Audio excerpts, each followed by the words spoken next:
So hi again, my name is Junior and I'm a former foster care kid in Sweden. When I was a kid, all us foster kids were called problem kids because people didn't know that you could be in foster care without being a problem kid. I was placed when I was 1 year old, so I was in foster care my whole upbringing when I grew up. I wasn't placed because I was a problem kid when I was 1 year old, of course, but we were judged by society. When we told stories about what we went through, nobody believed us. My first foster home was actually a foster home that had been reported of abusing their kids before. Social services didn't take it seriously, of course. And the problem is there are still articles about this, about kids telling social services I'm being abused and the social services are not reacting. This is an article from September 20, 2024, pretty recently, and I'm gonna read this to you in English.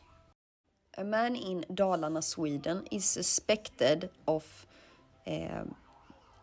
rape of a child and abuse.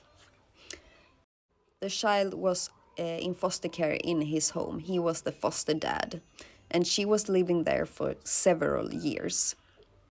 He had intercourse with the kid when she was about 10 to 12 years old, and it was with several occasions during several years. He's also a suspect of abuse because he pulled the kid down the stairs. He obviously denies he's done anything of this. I won't read everything, but that is the important things in this, because I'm not that good in English, okay? This is from 3rd of April 2024, not that long ago. A child in a foster care home in Sundsvall is supposed to be abused by the man she was placed with, or the kids were placed with exactly.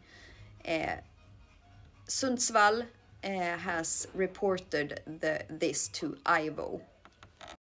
This is published 3rd October 2024. A boy in Ludvika was starved and he lived with death threats, sorry my English, in a foster care home that he lived with. It was when he escaped from the foster care home that he could tell people, social services, police, I don't know, about what's happening. At the hospital, they noticed the boy was very thin and hadn't eaten enough and hadn't grown enough. He was planning to escape during a long time. I'm gonna read what's here because this is sick.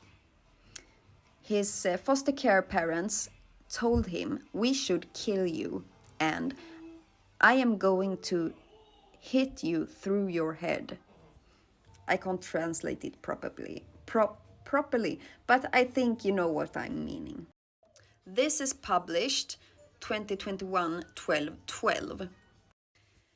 A 4-year-old girl was starved.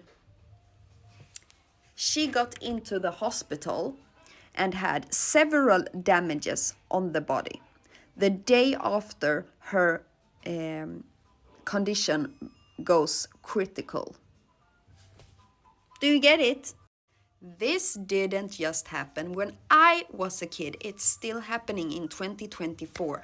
And this is why the demonstrations and spreading awareness about this is so important, because social services hasn't changed and they need to change. This is, I don't even know how to describe it. I love some newspapers that are telling these stories, but if you really seek information, you hear from social services or about the social services that they are so perfect, they never do anything wrong. Look at these kids, they're under their care. Why are the foster care kids not important enough? If this happened in a biological home, the social services would step up and do something. It would be all over the news. Why ain't this? What's different? They're foster kids, but they're still kids. I'm so sad about this. I'm gonna talk about it in another video because this is 6 minutes long and I hope you went through it, and please spread this because the world needs to know this, not just Swedish people. That's the truth. Thank you.